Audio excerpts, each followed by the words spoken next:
The clipboard reaches you at 6:42 on a Tuesday morning, and Denny Rasmussen is holding it out with the pen already uncapped.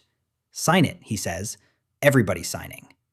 12 names above the line, some in ballpoint, some in the fat blue marker off the dispatch whiteboard. Denny's is first, because Denny's is always first. You read the header: To ownership, Ridgeway Mechanical Services.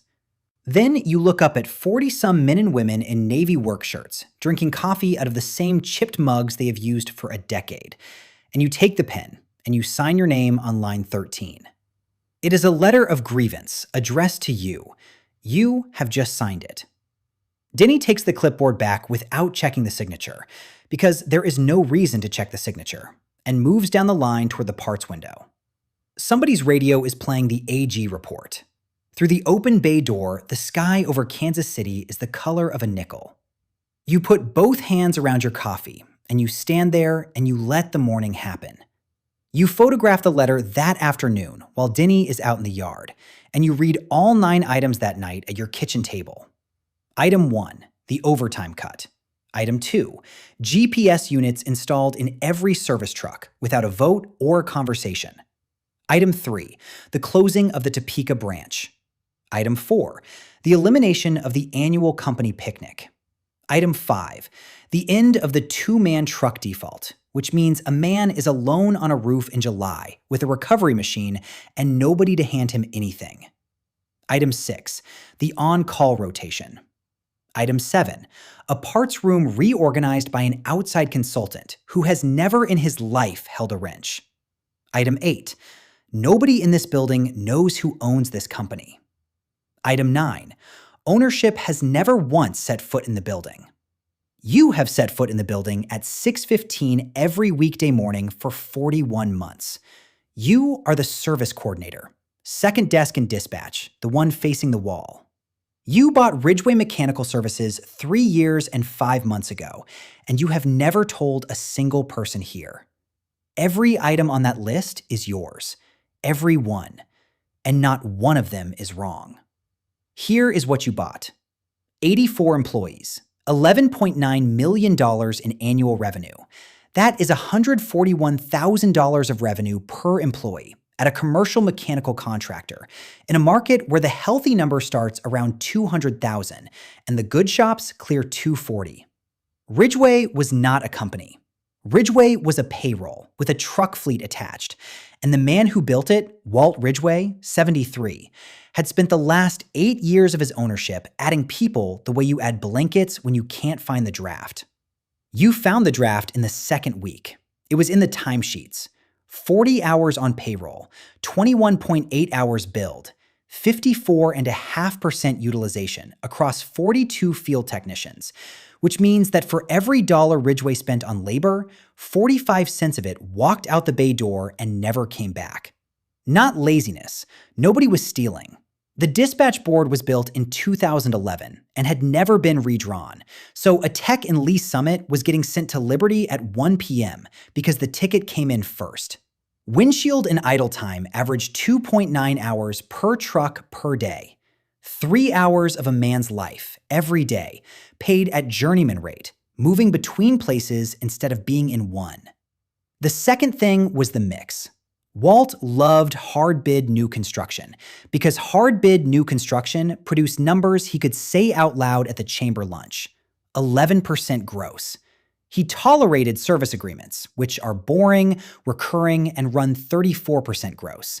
And he had let the contract base shrink to $2.1 million while chasing schools and warehouse shells he sometimes won by being the cheapest man in the room. Being the cheapest man in the room is not a strategy. It is a confession. The third thing was the money that was owed to you. 71 days sales outstanding. General contractors were holding Ridgeway's cash for 2.5 months as a matter of routine, and Ridgeway was covering the gap by drawing on a line of credit at prime plus 2, carrying an average balance of $1.9 million. Ridgeway was, functionally, a small lender to companies larger than itself, and it was paying interest for the privilege. You did not walk in and announce yourself. You took a job. The paperwork lives with a man named Harold Osgood, 67, Semi-retired CPA out of Springfield, drives a beige Camry, speaks in complete sentences with no filler in them. Osgood is the authorized signatory for Kestrel Industrial Holdings, LLC, which is the entity that owns Ridgeway, which is you. He handles 4 clients like this. Ownership communicates by memo, on letterhead, 3 or 4 times a year. And the memos are correct, and the memos are cold. And the memos are written by you at this kitchen table between 9 and midnight and mailed to Springfield to be signed by somebody else. You needed to see the company from the inside of it before you touched anything. And the inside of a mechanical contractor is dispatch. Dispatch is where the truth is. Every ticket, every callback, every hour a man spends waiting on a part that should have been on the shelf. First, you rebuilt the board. 3 zones instead of 1. Techs assigned by geography and by equipment type instead of by whoever answered the phone. The GPS units went in to measure the drive time, and everyone assumed they went in to catch people.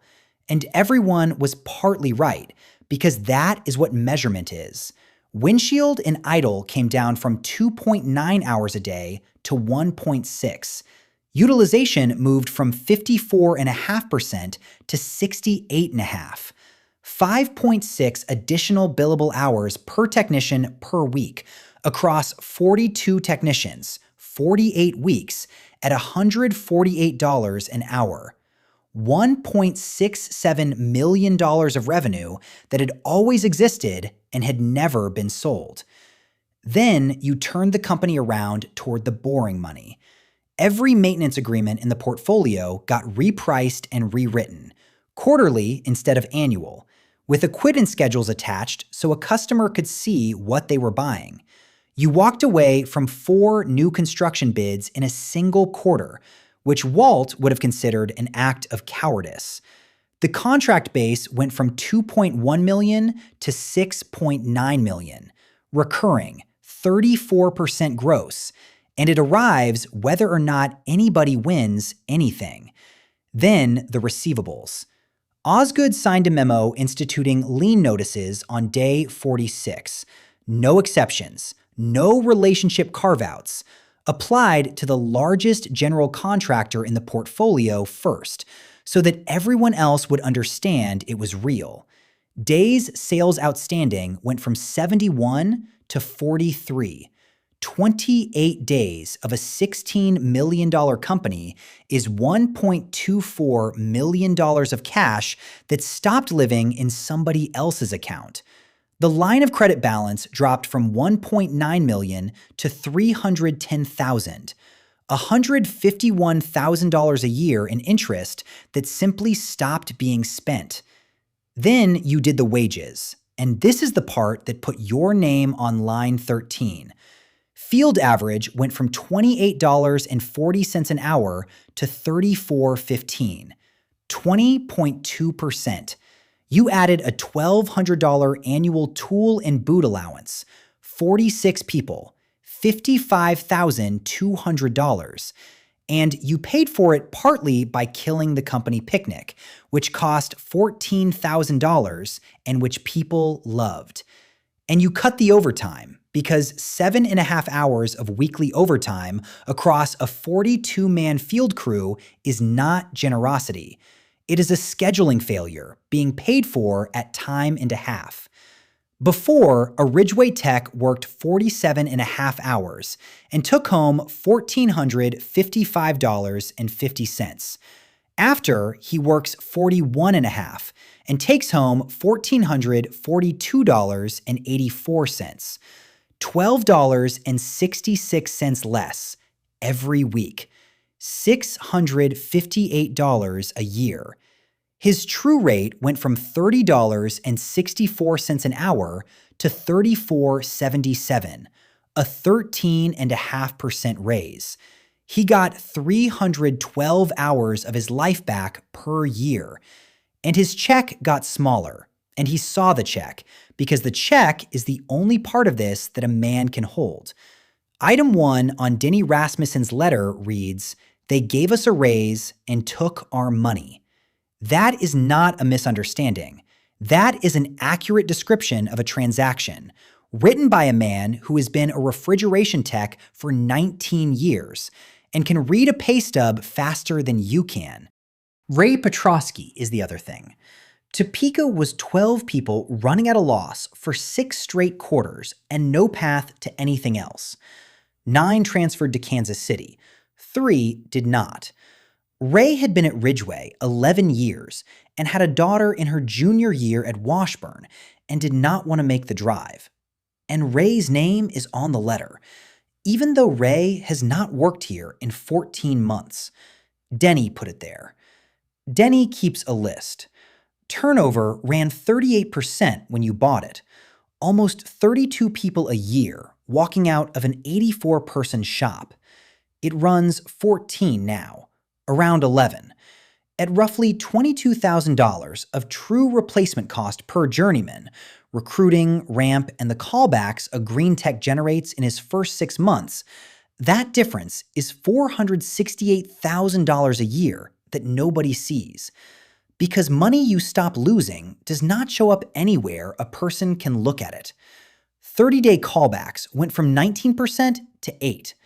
76 employees now, 16.2 million, 213,000 per employee, up from 141, a 50% improvement in the underlying machine, and a break room where the mood about ownership is somewhere between resentment and contempt. Inez Marchetti has known for about a year.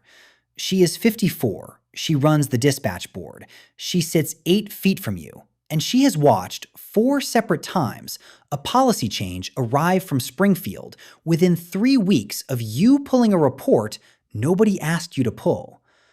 Last October, she rolled her chair over, said nothing for a moment, and asked, "Who do you actually work for?" You said you were the service coordinator. It says so on the badge. She looked at you a second longer than the answer deserved. Then she rolled back to her board and called a truck to Grandview. She has never brought it up again. But she started routing the hardest customers to the techs who deserve the hours, and she started leaving the utilization report on your desk before you asked. And there is a kind of loyalty that never announces itself and only shows up in the work. Terrell Boyd got his EPA 608 Universal and his first-year apprenticeship tuition paid through what the memo called the Ridgeway Skilled Trades Scholarship, which is a program that did not exist until you invented it and funded it and named it. Terrell believes corporate did that. Terrell has said, in this break room, that corporate is a bunch of vultures who wouldn't know a compressor from a coffee maker. Both of those things are true at the same time, and you have never corrected either one. Denny gave ownership 30 days. He said it out loud at the parts window on the morning he passed the clipboard, in the flat voice of a man stating a schedule. 30 days for a written response. Then he calls Local 533. Osgood drives up on day 19. Beige Camry, gray sport coat, a leather folder he sets on the table in the shop and does not open. Everyone is called in. 50-odd people standing between the lift bays at 3 p.m. on a Thursday. The smell of cut copper and floor degreaser. Nobody sitting because there is nowhere to sit. Osgood reads for 4 minutes. Ridgeway Mechanical Services was acquired 41 months ago by a private individual. That individual has been employed in this facility in an operational role for the entire period. The 9 items in the letter dated the 17th were all decisions of that individual. He does not editorialize. He does not soften it.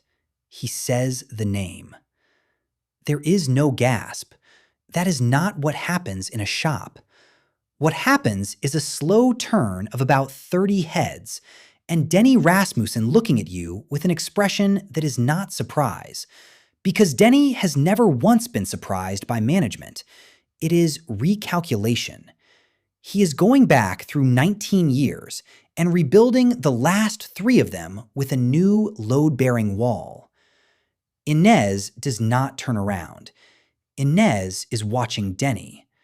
You say the only thing you have. I needed to see it from in here.